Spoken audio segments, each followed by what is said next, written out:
हाथ उन्हीं के मुकद्दर बनते हैं जो दूसरों की भूख मिटाने का हुनर रखते हैं।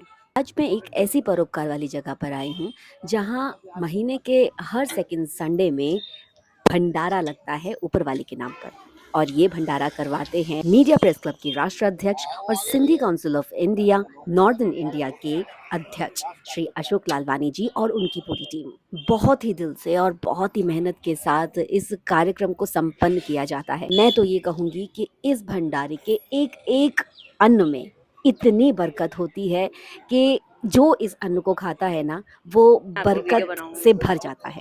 क्योंकि ये जो भी किया जा रहा है बिल्कुल निस्वार्थ किया जा रहा है। अब तक मैं सिर्फ अच्छे लोगों के बारे में सुनती थी, लेकिन I am a blessed child कि मुझे वो अच्छे लोग दिख भी रहे हैं और उनके साथ काम करने का मौका भी मिल रहा है। यहाँ है मेरे बहुत प्यारे रूप दादू श्री रूप कुमार गरीब दसानी जी, जो कि सिंधी समाज के सेवादार हैं। बहुत ही निष्ठा भाव और अपनेपन के साथ ये हर कार्यक्रम में अपना पूरा सहयोग देते हैं। क्योंकि मैं यहाँ व्लॉग बना रही थी और मेरा माइक ऑफ हो गया था, इसका बैटरी लो हो गया था, तो कोई बात नहीं, इसलिए मैं यहाँ पे वीडियो कर रही हूँ। दोस्तों, भंडारा तो सिर्फ एक बहाना है, असल में तो प्रभु का आशीर्वाद हर घर तक पहुंचाना है।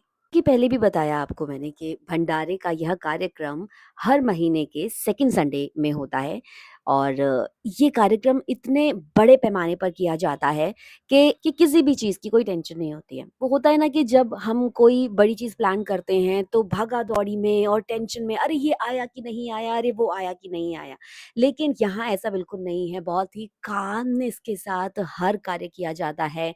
राशन लाया जाता है और भंडारे के लिए जो चीज़ें संपूर्ण रूप से चाहिए होती हैं, उन सब चीज़ों को ऐसे इकट्ठा करके भोज भगवान के लिए तैयार कर दिया जाता है, भोग लगाया जाता है। उसके बाद सभी लोगों में ये भंडारे के तौर पर पेश किया जाता है, दिया जाता है कि कानो-कान ऐसे किसी को खबर नहीं होती कि अरे इस चीज़ की कमी हो गई या उस चीज़ की कमी हो गई। कमी कभी होती ही नहीं है, क्योंकि ये सब श्रद्धा भाव है।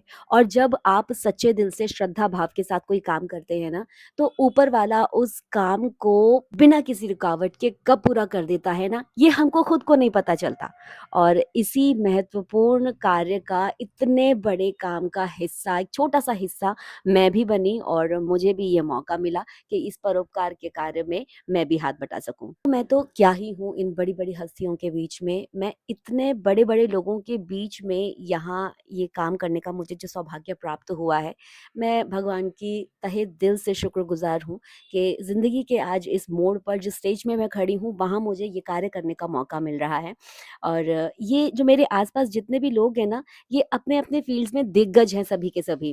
जाती है और आज भी पूजनीय है, लेकिन कुछ विधर्मियों द्वारा जो इस तरीके के कार्य होते हैं, इसलिए मैं उन बहनों से जी से मेरा मुलाकात हुई और इनके कार्यों को देखा।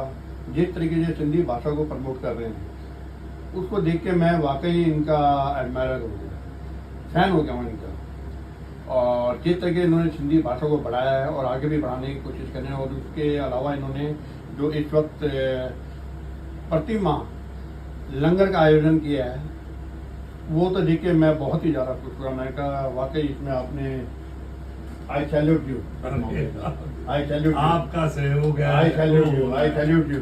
और इसके अलावा भी मैं देख रहा हूँ कि जैसे नारी शक्ति वंदन आज का जो प्रोग्राम है, जिसके ऊपर मुद्दे पे बात भी चल रही है, आज की नारी अबला नहीं है, सबला है, सबला अपने आप में शक्ति है।